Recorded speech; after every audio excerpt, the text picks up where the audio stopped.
University మంచి భవిష్యత్తు కోసం తెలుగు విద్యార్థులు ఇష్టపడే యూనివర్సిటీ. కాల్ 9059052378 9059052379.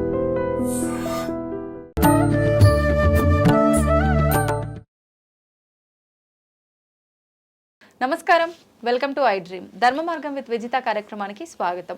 ప్రస్తుతం మనతో పాటు ఉన్నారు ప్రముఖ ఆధ్యాత్మికవేత్త గట్టుపల్లి సురేష్ బాబు గారు. ఇప్పుడు వారితో మాట్లాడి మరిన్ని విషయాలు తెలుసుకుందాం, మన సందేహాలన్నింటినీ కూడా నివృత్తి చేసుకుందాం. నమస్తే అండి. జై శ్రీమన్నారాయణ. సురేష్ గారు, మనం ఇంతకుముందు మాట్లాడుకున్న టాపిక్లో మీరు చెప్పిన దాన్ని బట్టి దేవుడు అంటే ఉండాల్సింది భయం, ఆ భయం ఉండాలి కూడా అని అన్నారు. నిజంగా దేవుడు అంటే భయం ఉండాలా, లేదు అంటే కల్మషం లేని భక్తి ఉండాలి ఆయన పైన అంటారు కదా, అసలు ఏం ఉండాలండి? భయం ఉండాలా, భక్తి ఉండాలా? భక్తితో కూడిన భయం ఉండాలి. అదెలా అండి? ఇప్పుడు అంతే కదండి. ఇప్పుడు మనం చాలా పవిత్రంగా ఉండాలనుకుంటాము. ఇప్పుడు మీరు పవిత్రంగా ఉండాలి అంటే ఎలా? పవిత్రం అంటే ఏంటి? మీనింగ్ ఏంటి పవిత్రం అంటే? ఉదయాన్నే లేవాలి, తలస్నానం చేసుకోవాలి, స్నానం ఆచరించాలి, దీనికన్నా ముందు కాలకుత్యాలు తీర్చుకోవాలి. ఇవన్నీ లేకుండా ఏదో 4 చుక్కలు నీళ్ళు చల్లుకొని నేను మందిరానికి వెళ్తాను అంటే మీకు అనేజీగా ఉంటుందా, బాగుంటుందా? అనేజీ ఉంటుంది కదా. మీకు అలవాటు ప్రకారంగా ఏముంటుంది? ప్రతిరోజు చేసేటువంటి అలవాటు ఏముంటుంది? మనం లేవాలి, కాలకుత్యాలు తీర్చుకోవాలి, స్నానం ఆచరించాలి, ఇంట్లో పసుపు నీళ్ళు చల్లుకోవాలి, ప్రశాంతంగా ఉండాలి, ఉతికిన బట్టలు వేసుకోవాలి, దాని ప్రకారంగా టెంపుల్కి వెళ్ళాలి. ఇది ఆచారం కాదు, మనకి నేర్పినటువంటి గ్రహచారం. గ్రహచారమా? అంతే కదండి. ఇప్పుడు కొన్ని మందిరాలు ఉన్నాయి, కొన్ని ప్రదేశాల్లో ఉన్నాయి, స్నానం ఏమి చేయకున్నా పర్లేదు. వాళ్ళు 4 సంవత్సరాల క్రితం స్నానం చేసినా పర్లేదు. ఇప్పుడు సాధువులు ఉంటారు, వీళ్ళందరూ ఉంటారు, వాళ్ళు స్నానాలు కూడా చేయరు ఏమి. మొన్న మీరు చూసినట్టయితే మనం జరిగిన కుంభమేళలో 12 సంవత్సరాల క్రితం స్నానం చేసిన వాళ్ళు కూడా వచ్చి స్నానం ఆచరించారు కుంభమేళలో. దీనికి పెద్ద వైరల్ అయిన న్యూసెస్ ఉన్నాయి. ఇది నిజమా? నిజమేనండి, నిజమేంటి. వాళ్ళు చెప్పటం వాళ్ళు నేను 4 సంవత్సరాల క్రితం స్నానం చేశాను, మళ్ళీ కుంభమేళలో స్నానం చేస్తున్నాను, ఇలాంటి చాలా విన్నాం. అంటే వీళ్ళంతా దేవుని భక్తితో ఉన్నారా, భయంతో ఉన్నారా, వైరాగ్యంతో ఉన్నారా? వైరాగ్యం ఏది మరి ఇప్పుడు అంటే దేవుని చెంతకి చేరడానికి ఎన్నో రకాల మార్గాలు ఉన్నాయి. మనం మరి ఎందుకు పవిత్రంగానే ఉంటున్నాం? మనం వెళ్ళాలి అంటే నిజంగా అండి, మనం కాళ్ళు కడుక్కోకుండా కూడా గుళ్ళోకి వెళ్ళలేం. ఇంట్లో స్నానం చేసి వచ్చినా గుడి వరద మళ్ళీ కాలు కడుక్కొని మనం లోపలికి వెళ్తాము. మనకి ఎందుకు అలాగంటే మన పెద్దలు అలా నేర్పారు. అదొక క్రమశిక్షణ, అదొక పద్ధతి, అదొక ఆచారం అని నేర్పారు. అలానే గుడి లోపలికి గర్భగుడిలో కూడా మనం వెళ్ళలేం. ఆ పంతులు గారి దగ్గర తీసుకెళ్ళి ఆ పూజారి దగ్గర వారు ఇచ్చింది తీసుకుంటాను తప్పితే మనం గర్భగుడిలో దాకా కూడా వెళ్ళలేం. అది భక్త భయమా? భక్తి అది ఒక సాంప్రదాయం, ఆచారం సాంప్రదాయం ఇవే ఉంటాయి కదా. అసలు ఎవరు అక్కడ లేనటువంటి వ్యక్తికి ఇంత సాంప్రదాయం చేస్తున్నారు. అది భయం, భక్తితో కూడిన భయం. లోపలికి వెళ్తే మాకు ఏమైద్దో, అక్కడ ఏం చేయాలో, అక్కడ ఆయన నిజంగానే మనకి దెయ్యం పట్టిన ఇది ఉంటుంది, కానీ దేవుడు పట్టుకుంటే ఏమైద్దో, మళ్ళీ అసలు మనం వెళ్ళొచ్చి వెళ్ళకూడదో, వెళ్తే ఏమవుద్దో భయం. గర్భగుడిలోకి మనం వెళ్ళడం ద్వారా పంతులు గారు అరుస్తారేమో, అది కాదు, మనం వెళ్ళడం ద్వారా మనకి భయం ఏమవుతుందో. మనకి అలా భయపడతారా అండి? ఇంకా వెళ్ళనిస్తే సంతోషంగా ఫీల్ అవుతారు కదా, భగవంతుడి దగ్గరికి వెళ్తాము, ఆయన్ని టచ్ చేస్తాము. వెళ్ళరు, భయపడే వాళ్ళు ఉంటారా గర్భగుడిలో? గర్భగుడిలోకి వెళ్ళాల్సినటువంటి టెంపుల్స్ ఉంటే ఖచ్చితంగా వెళ్తారు. వెళ్ళకూడనటువంటి టెంపుల్స్ ఉంటాయి. ఇప్పుడు కాళికామాత ఉన్నారు, గర్భగుడిలోకి వెళ్ళండి. కనకదుర్గ మాత ఉన్నారు, భయపడతారు, గర్భగుడిలోకి వెళ్ళండి. ఇప్పుడు వెంకటేశ్వర స్వామి వారు ఆ గర్భగుడిలోకి వెళ్ళండి. నరసింహస్వామి వారు ఉన్నారు, గర్భగుడిలోకి వెళ్ళండి. కొన్ని ఆలయాల్లో గర్భగుడిలోకి ఉంటుంది. కొన్ని స్పర్శ దర్శనానికి శ్రీశైలంలోను, మహానందిలోను కొన్ని స్పర్శ దర్శనానికి చిన్న ఆలయాల్లోకి వెళ్ళి చేస్తారు, గ్రామ దేవతల దగ్గర చేస్తారు. కానీ చాలా ఆలయాల్లోకి గర్భగుడిలోకి వెళ్ళనియరు. వీళ్ళు వెళ్ళడానికి కూడా సహకరించరు. ఎందుకు? భయం. అప్పుడు దేవుడు అంటే భక్త భయమా? సరిగా చేయకపోతే, మా నాన్నగారు మా తాతగారు మా పెద్దలో చెప్పినట్టు చేయకపోతే, ఆచారంగా చేయకపోతే మాకేమైనా దేవుడు పట్టేసి మమ్మల్ని ఇబ్బంది పెడతాడు. ఇది భక్త భయమా? భయమే కదా. అంటే భక్తితో కూడిన భయం. భక్తి అనేది మనం ఎంచుకునేది. ఇప్పుడు నిజంగా మనం భయపడే విధానం కరెక్టే అంటారా?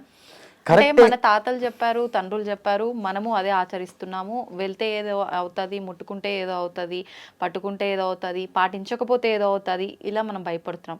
నిజంగా భగవంతుడు అంత ఇబ్బంది పెడతాడా ఇలాంటివన్నీ పాటించ? ఆ భయం లేదనుకోండి, మీలో ఉన్నటువంటి కాన్ఫిడెన్స్ తగ్గిపోతుంది. ఆ భయం ఉండాలి. ఆ దేవుడు అనే ఒక పదానికి ఆ రూపానికి మీకు భయం ఉన్నంత వరకు మాత్రమే మీరు పవిత్రంగా ఉండగలుగుతారు. అది లేదనుకోండి, ఆ దేవుణ్ణి ఈరోజు మీరు తాకారనుకోండి, మీరు రేపటి రోజు ఏంటంటే మన దేవుడేగా, ఏం కాదు, అడ్జస్ట్ అయిపోతాడు ఆయన అని చెప్పి మీరు స్నానం చేయకుండా వెళ్ళి తాకుతారు రేపు. ఆయన అంటే విలువ తగ్గిపోతుంది. మనకి ఎప్పుడైతే విలువ అనేది అక్కడ వాంటెడ్, అక్కడ విలువ అనేది మనకు ఉండాలి అంటే మనం ఎంతలో ఉండాలో అంతలో ఉండాల్సిందే. ఇప్పుడు ఒక సెలబ్రిటీ ఉన్నారు, ఎక్కడ దేవుడు దాకా అవసరం లేదు, ఒక మంచి సెలబ్రిటీ ఉన్నారండి, ఒక స్టార్ ఉన్నారు, నేషనల్ స్టార్ ఉన్నారు. అతన్ని మీరు కలవాలి అంటే ఎన్నో రకాల ప్రయత్నాలు చేస్తారు. ఫైనల్గా మీరు అతన్ని కలుస్తారు. కలిసిన తర్వాత ఆ రోజు మీకు చాలా ఆనందంగా ఉంటుంది. మనకు నచ్చినటువంటి ఒక హీరోని మనం కలిసామనే ఒక ఆనందాన్ని మనం షేర్ చేసుకుంటాం. నెక్స్ట్ డే కలిసినప్పుడు నిన్న కలిసాం కదా అన్నట్టు ఇద్దరి మధ్యన ఒక భావన అనేది తగ్గిపోతుంది. ప్రతిరోజు అదే హీరోని కలవండి, మీలోని ఒక భావన ఈయనైనా, ఈ స్టారేనా, మీకు గొప్పరా బాబు, నాకు మా ఇంటికి వచ్చి రోజు తింటాడు ఈయన, మేమిద్దరం పక్కన పోసి కూర్చొని ఒకే కంచంలో తిని ఒకే కంచంలో పడుకుంటాం అన్నట్లు అది కూడా ఉంటుంది. అతని మీద ఉన్నటువంటి గౌరవం ఉంటుంది, కానీ అతని మీద ఉన్నటువంటి అభిమానం ఉంటుంది. అంతేగాని ఇద్దరం వచ్చిన ఆ ఎమోషన్ అనేది ఏంటంటే తగ్గిపోతుంది. ఇప్పుడు ఫస్ట్ డే మీరు సార్ అని పిలిచి సంబోధించేటువంటి వ్యక్తి దగ్గర కొంది రా అని వస్తుంది. వాళ్ళ పదవులు ఏమున్నా కూడా రా అని సంబోధించాల్సి వస్తుంది. ఆ దేవుణ్ణి ఫస్ట్ డే మనం తాకామనుకోండి, ఫస్ట్ డే చాలా ఆహ్లాదకరంగా ఆనందంగా మనకు ఒక తెలియని ఒక ఉత్సాహం కూడా ఉంటుంది, మన మనస్సు అలా చెప్తుంది. నెక్స్ట్ డే కూడా దేవుణ్ణి అలానే చేసామనుకోండి, మనలో మనకే తెలియంది నిన్న బాగుంది, ఈరోజు ఏంటి ఇలా ఉంది, కొత్త ఒక వింత పాత ఒక రోత ఇలా ఉంటుంది. అందుకని ఆ భయం అలా ఉండాల్సిందే, ఆ భక్తి అలా ఉండాల్సిందే.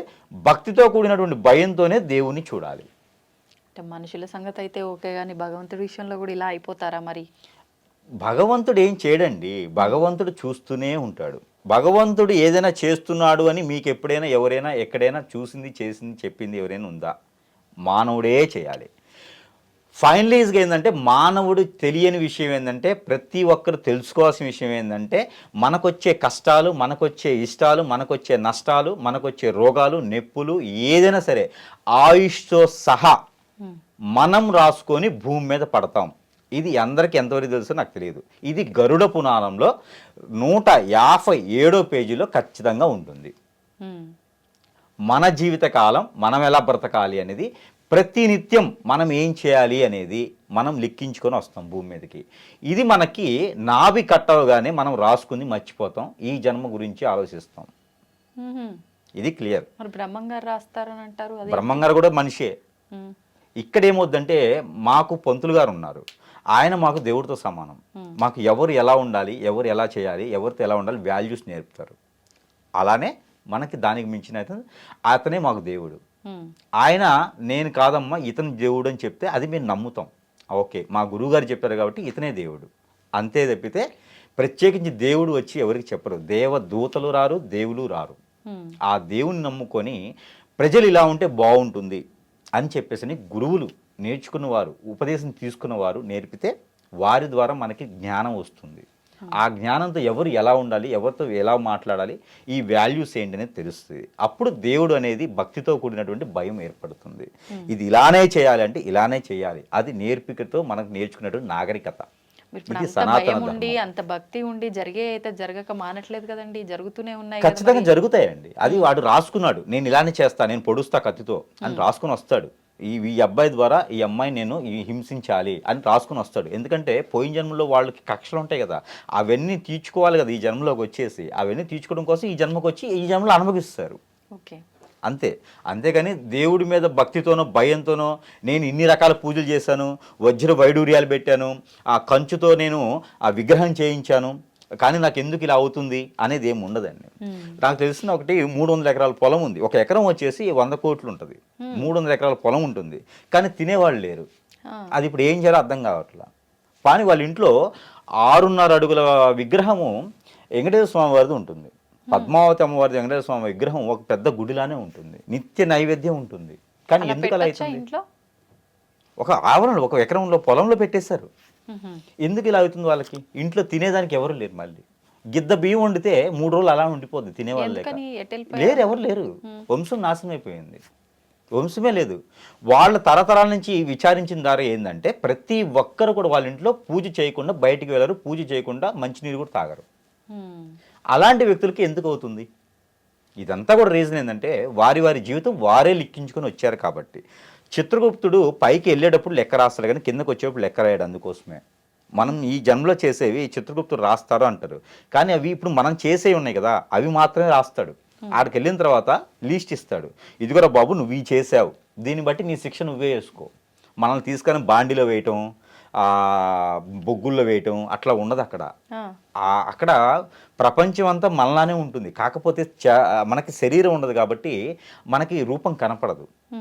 ఇప్పుడు మనకి దేవుడు అనే శరీరం లేదు కాబట్టి రూపంగా ఉంటుంది, అక్కడ విగ్రహంలా ఉంటుంది. సో మనకి రూపం ఉండదు, కానీ అక్కడ మనం లిక్కించుకొని మళ్ళీ భూమి మీద పడాలి. ఏదో ఒక జీవిలోనో ఉండాల్సిందే మనం. అలానే మనం అనుభవించుకొని మళ్ళీ వెళ్తూ ఉంటాం. అంతేగాని ఈ మధ్యలో మనం బ్రతకడానికి, మనం నిజంగా ఉండడానికి మనకు ఒక భయం కావాలి కాబట్టి ఆ భయ రూపమే పేరెంట్స్ నమ్మని వాడు దేవుడు కూడా ఉండాలి కాబట్టి దేవుడు ఉండాలి. ఖచ్చితంగా ఇది భయంతో కూడినటువంటి భక్తి లేదా భక్తితో కూడినటువంటి భయం. ఈ రెండిట్లో ఏదో ఒకటైతే ఉంటుంది ఖచ్చితంగా. దాంతో మాత్రమే మనం మనకి జీవితం కొనసాగుతుంది, ముందుకెళ్తాం. అంతే.